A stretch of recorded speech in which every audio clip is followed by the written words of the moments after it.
രാമ ഹരേ രാമ രാമ രാമ രാമ ഹരേ രാമ ഹരേ ഹരേ ഹരേ ഹരേ ഹരേ കൃഷ്ണ ഹരേ കൃഷ്ണ കൃഷ്ണ കൃഷ്ണ കൃഷ്ണ കൃഷ്ണ ഹരേ കൃഷ്ണ ഹരേ ഹരേ. ഹരേ. ഗോവിന്ദനാമ സങ്കീർത്തനം ഗോവിന്ദ ഗോവിന്ദം ഗോവിന്ദ.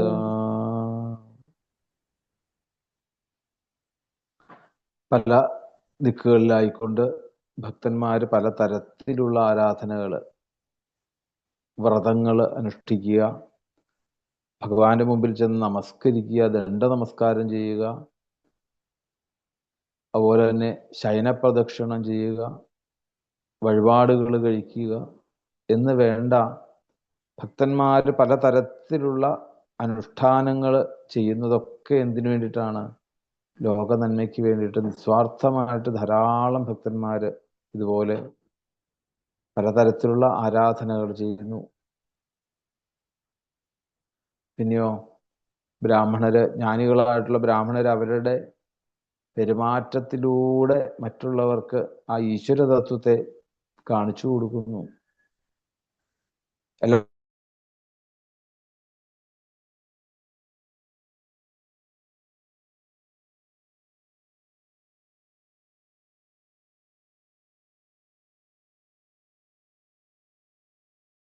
നേരമാണെങ്കിൽ പോലും ഒന്ന് ഒത്തുകൂടുവാനും ആ ഭഗവാന്റെ നാമം ഒന്ന് ജപിക്കുവാനും ഒക്കെ സാധിക്കുന്നുവെങ്കിൽ അവരുടെയൊക്കെ പാദങ്ങളിൽ വീണ് നമസ്കരിക്കാം.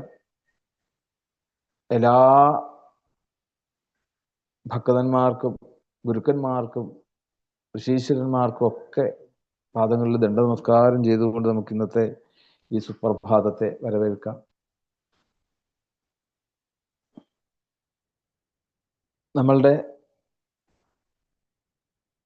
ഓരോ ദിവസങ്ങളിലും പലതരത്തിലുള്ള വിഷമങ്ങള്, പലതരത്തിലുള്ള സന്തോഷങ്ങള്, ഇങ്ങനെ കാലം മറിഞ്ഞു പോകുമ്പോൾ ഇതിനൊക്കെ കാരണം നമ്മളാണെന്ന് ധരിക്കുമ്പോൾ മാത്രമാണ് എങ്ങനെ നമുക്ക് പലതരത്തിലുള്ള വിചാര ഭേദങ്ങളൊക്കെ ഉണ്ടാകുന്നത്. സന്തോഷമുണ്ടാകുമ്പം അഹങ്കാരം ഉണ്ടാകുന്നു, സങ്കടം ഉണ്ടാകുമ്പോൾ അല്ലേ അപ്പോഴും അഹങ്കാരമാണ്. അത് വേറൊരു രീതിയിലുള്ള അഹങ്കാരം എന്ന് വേണമെങ്കിൽ പറയാം. സത്യത്തില് ഈ മാറ്റങ്ങൾക്ക് കാരണം ആരാണ്? ഇല്ലേ, നമ്മൾ ചിന്തിക്കാറുണ്ടോ?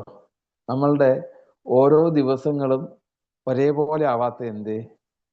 എന്നാൽ നമ്മൾ ഒറ്റയ്ക്ക് കഴിയുന്നവരുണ്ട്, അല്ലെങ്കിൽ ഒരേ ഫാമിലിയിൽ തന്നെ ഒരേ പ്രവൃത്തി ചെയ്യുന്ന ആൾക്കാരുണ്ട്, ഹോസ്റ്റലിൽ താമസിക്കുന്നവരുണ്ട്. എന്നും ഒരേപോലെയാണോ നമ്മളുടെ ജീവിതചര്യ? അല്ല. എന്തേ അപ്പം? അപ്പൊ നമ്മൾ ഒറ്റയ്ക്കല്ല എന്നുള്ളതാണ് അതിന്റെ സത്യം, അല്ലേ? നമ്മള് ഒറ്റയ്ക്കാണ്, എൻ്റെ മനോഭാവത്തിനനുസരിച്ചാണ് ഓരോന്നും നടക്കുന്നതെങ്കിൽ തീർച്ചയായിട്ടും നമ്മൾ ഒറ്റയ്ക്കല്ല എന്നുള്ളതാണ് അതിൻ്റെ. അത് മാത്രം നമ്മൾ ചിന്തിച്ചാൽ നമുക്ക് മനസ്സിലാക്കാൻ സാധിക്കും നമ്മളുടെ പ്രവർത്തികളൊന്നും നമ്മളല്ല കൊണ്ട് നടക്കുന്നത്. ഓരോ ദിവസങ്ങളും അല്ലേ, ഇപ്പൊ ദിവസവും നമ്മൾ വിചാരിക്കും നാളെ ഉപാസന വേണം, മറ്റന്നാൾ ഉപാസന വേണം, ഇങ്ങനെ ഉപാസനകൾ ഇല്ലാതെ പറ്റില്ല എന്നുള്ളൊരു അവസ്ഥയിലൊക്കെ ചിലപ്പോൾ വിചാരിക്കും. പക്ഷെ ചിലപ്പോൾ എന്തായി പല കാരണങ്ങളെ കൊണ്ട് ചിലപ്പോൾ അത് മാറാം. അപ്പോ എന്നും നമുക്ക് ഒരേ മനോഭാവത്തിലൂടെ മുമ്പോട്ട് പോകണമെങ്കിൽ എന്ത് ചെയ്യണം? ഈ സത്യത്തെ ഒന്ന് അംഗീകരിക്കണം, അല്ലെ? നമ്മളുടെ ഓരോ പ്രവൃത്തികളും നമ്മൾ വിചാരിക്കുന്നത് പോലെയല്ല. ഇന്ന് ചിലപ്പോൾ നമുക്ക് സന്തോഷമുള്ള പ്രവൃത്തിയായിരിക്കാം, നാളെ ചിലപ്പോൾ സങ്കടമുള്ള പ്രവൃത്തിയായിരിക്കാം. അതൊന്നും നമ്മളല്ല അതിനൊന്നും കാരണം. നമ്മളുടെ ബുദ്ധിയാണ്. നമ്മുടെ ബുദ്ധി എന്ന് പറഞ്ഞാൽ എങ്ങനെയാണ്? നമ്മൾ ചിന്തിക്കുന്ന ബുദ്ധിയാണ് നമുക്ക് ദോഷം, അല്ലേ? നമ്മൾ നമ്മളുടെ ബുദ്ധി വെച്ചും നമ്മളുടെ ആ അഹംബോധം വെച്ചുകൊണ്ട് നമ്മൾ പറയുകയാണ്. യഥാർത്ഥത്തിൽ ഈ അഹം എന്നുള്ളത് നമ്മളുടെ ഉള്ളിൽ ഇരിക്കുന്ന ആ ഞാനാണ്. ആ ഞാനിനെ നമുക്ക് വ്യക്തമായിട്ടൊരു ധാരണ കിട്ടിക്കഴിഞ്ഞാൽ ഇത് നമ്മളെ ബാധിക്കുന്നില്ല. കാലം എങ്ങനെ വന്നാലും ഈ കാലമാണ് നമ്മളെ മുമ്പോട്ട് കൊണ്ടുപോകുന്നത് പറയുമ്പോൾ നമുക്ക് വിഷമിക്കേണ്ട കാര്യമുണ്ടോ? അല്ലെ? ഇന്ന് ഏറ്റവും കൂടുതൽ നമ്മൾ നേരിടുന്ന ഒരു ബുദ്ധിമുട്ട് എന്താന്ന് ചോദിച്ചു കഴിഞ്ഞാൽ കാലം മാറുമ്പോൾ നമുക്ക് അതിനോട് ഒത്തുചേരാൻ പറ്റുന്നില്ല, അല്ലെ? ഇന്ന് കമ്പ്യൂട്ടർ യുഗം, മൊബൈൽ യുഗം, ഇന്ന് എന്തോ ഓണം എന്നാലോചിച്ച് നോക്കൂ. ഇന്നത്തെ ഓണത്തിന്റെ വിശേഷം പറഞ്ഞു കഴിഞ്ഞാല് കഴിഞ്ഞ ദിവസം ഒരു കവിത വായിക്കാനിടയുണ്ടായി. KSV കൃഷ്ണയ്യര്. അദ്ദേഹം ഒരു കവിത, പുതിയ ഓണത്തെ കുറിച്ചൊരു കവിത. സത്യത്തില് ആരുടെയും കുറ്റമല്ലാതെ നമുക്ക് കുറ്റം പറയാൻ സാധിക്കുക? എന്നാൽ നമ്മളൊക്കെ നല്ല ഓണവും കണ്ടിട്ടുണ്ട്. ഇതിനു മുമ്പ് എന്തേ ഇന്നത്തെ സാഹചര്യങ്ങളെല്ലാം മാറി വന്നു. അത് നമ്മളല്ല കുറ്റക്കാരൻ. ആരാ കുറ്റക്കാരൻ? ഭഗവാൻ തന്നെയാണ് കുറ്റക്കാരൻ, അല്ലേ? കാലം വരുമ്പോ ആ കാലസ്വരൂപനായിക്കൊണ്ട് ഭഗവാൻ പലതരത്തില് മാറ്റങ്ങൾ അവിടെ ഉണ്ടാക്കിക്കൊണ്ടുവരികയാണ്. അവിടെ ഓണത്തിന് അത്തം മുതല്, അല്ലെ, തിരുവോണം വരെ നമ്മൾ പൂവിട്ട് ഉത്രാടത്തിനന്ന് തൃക്കാക്കരപ്പനെ ഓരോ ദിവസങ്ങളിലും ഓരോ തൃക്കാക്കരപ്പനെ ഉണ്ടാക്കി നേദിക്കല്, ഇതൊക്കെ ഉണ്ട്.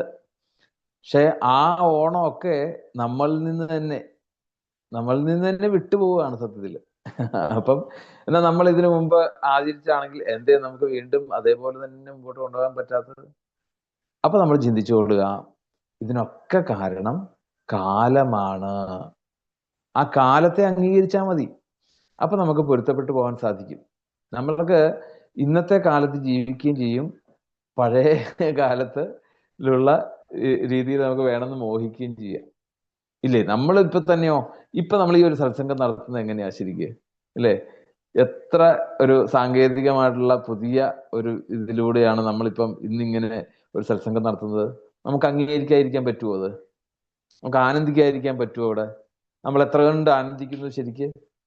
നമ്മുടെ ലൈവില് അല്ലെ, നമ്മൾ ഒത്തുകൂടുന്ന സത്സംഗങ്ങളെക്കാളും ചിലപ്പോൾ നമുക്ക് കുറച്ചുകൂടെ സ്വാതന്ത്ര്യമായിട്ട്, അല്ലേ?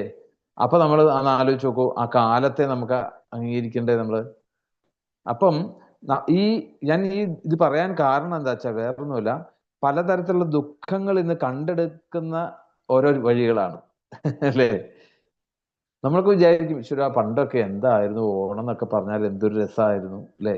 പപ്പടം, എന്താണ് ഈ മറ്റേ പഴന്നുറുക്കൊക്കെ ഉത്രാടത്തിനന്നാണ് പഴന്നുറുക്ക് കാണുന്നത് തന്നെ. പപ്പടം കാണുന്നത് ഉത്രാടത്തിനാ. എന്തൊരു സന്തോഷത്തോടു കൂടി അന്ന് നമ്മൾ കഴിക്കുന്നത്. എന്നാ ഇനിയിപ്പൊ ഇന്നെങ്ങനെയാണ്?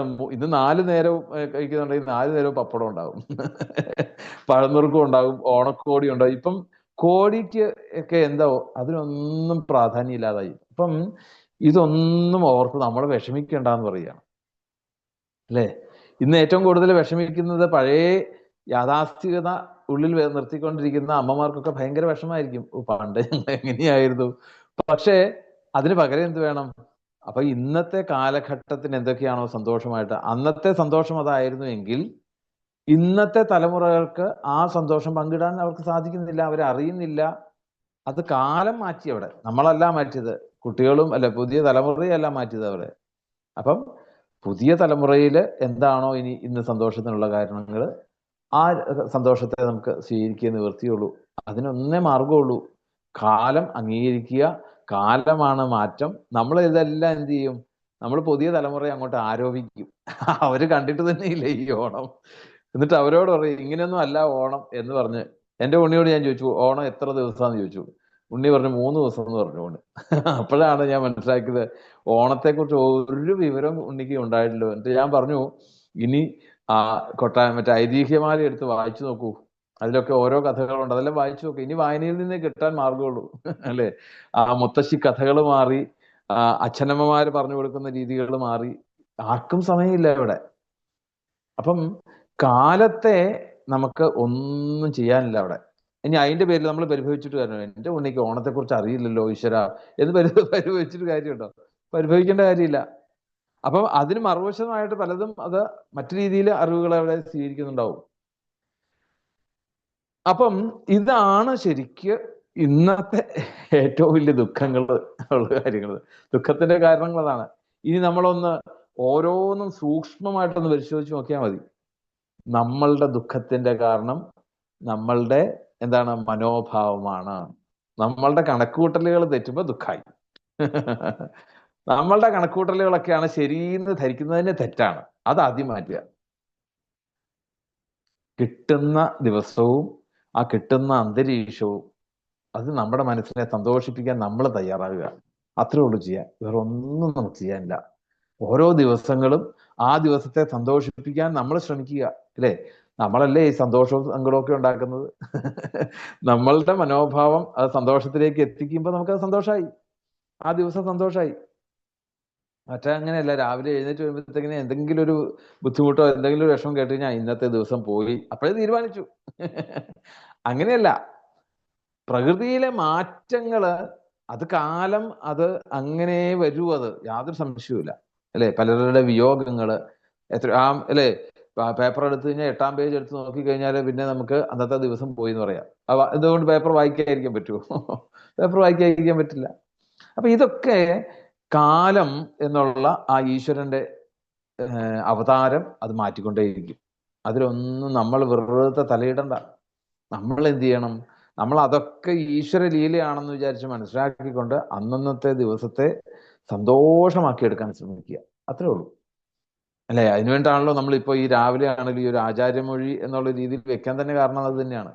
സത്യത്തെ എപ്പോഴൊന്ന് പുനർവിന്തനം ചെയ്യുമ്പോഴത്തേക്കും നമുക്ക് അന്നത്തെ ദിവസം നമുക്ക് ആ ഒരു ഊർജം നമ്മൾ പകർന്ന് മുമ്പോട്ട് കൊണ്ടുപോവുക. അപ്പം ആരോടും പരിഭവമില്ലാതെ, അല്ലെ, നമുക്ക് തന്നെ നമ്മളുടെ ജീവിതം അന്നത്തെ ദിവസം നമുക്ക് സന്തോഷമാക്കിയെടുക്കാം പലതരത്തിലുള്ള രീതിയിൽ. അപ്പം ഏത് കർമ്മങ്ങളായിക്കോട്ടെ, ഏത് തരത്തിലുള്ള ആളുകളായിക്കോട്ടെ, ഏത് അവസ്ഥകളായിക്കോട്ടെ, ഇതിനെയൊക്കെ നല്ലതും ചീത്തയാക്കുന്നത് ആരാണ്? നമ്മൾ തന്നെ. യാതൊരു സംശയവുമില്ല. നല്ലതാക്കാം, ചീത്തയാക്കാം. അപ്പം നമ്മളുടെ മനോഭാവം അതിനു വേണ്ടിയിട്ട് ഒന്ന് പാകപ്പെടുത്തി എടുക്കുവാൻ വേണ്ടി ഗുരുവായൂരപ്പനോട് പ്രാർത്ഥിക്കുക. അത്രേ ഉള്ളൂ. എന്ത് കണ്ടാലും നല്ലത് കാണാൻ പറ്റണം. അതാണ് ഭാഗവതം കാണിച്ചിരുന്നത്. അല്ലേ? ഭാഗവതം കാണിച്ചിരുന്നത് എന്താണ്? എവിടെ തിരിഞ്ഞെന്ന് നോക്കിയാലും അവിടെയൊക്കെ ഈശ്വരഭാവത്തെ കാണാൻ സാധിക്കണം. അല്ലേ? എന്ന് പറഞ്ഞ പോലെ ആ ഈശ്വരഭാവം എന്ന് പറയുന്നത് എന്താണ്? നമ്മളുടെ മനസ്സിൽ നല്ല ഭാവം തോന്നുക, അതാണ് ഈശ്വരഭാവം. എന്തിനെ കണ്ടാലും എന്തിനോടും ഒരു അപ്രിയമില്ലാതെ സ്നേഹിക്കാനും ഒക്കെയുള്ള ഒരു മനസ്സ് നമുക്കുണ്ടാവുക. അതിന് ഒക്കെ നമുക്ക് സാധിക്കട്ടെ. നമുക്ക് അതുപോലെ എല്ലാവർക്കും വേണ്ടിയിട്ട് നമുക്ക് പ്രാർത്ഥിക്കുക. ഇതാണ് ഏറ്റവും ജീവിതത്തിലെ ഏറ്റവും വലിയൊരു ശുദ്ധമായിട്ടുള്ളൊരു മനസ്സെന്ന് പറയുന്നത് അതാണ്. മറ്റുള്ളവർക്ക് വേണ്ടിയിട്ട് നമുക്ക് പ്രാർത്ഥിക്കാൻ നമുക്ക് സാധിക്കണം. പലതരത്തിൽ ദുഃഖങ്ങൾ അനുഭവിക്കുന്ന ഈ ലോകത്തിന്റെ എല്ലാ ദുഃഖങ്ങളും മാറുവാൻ വേണ്ടിയിട്ട് നമുക്ക് എല്ലാവർക്കും ഒരേ ഭാവത്തില് ഒരേ സ്വരത്തില് ആ ജ്വരസ്തുതി ചൊല്ലി ഭാഗവതത്തിലേക്ക് പ്രവേശിക്കാം. ജ്വര ഉവാച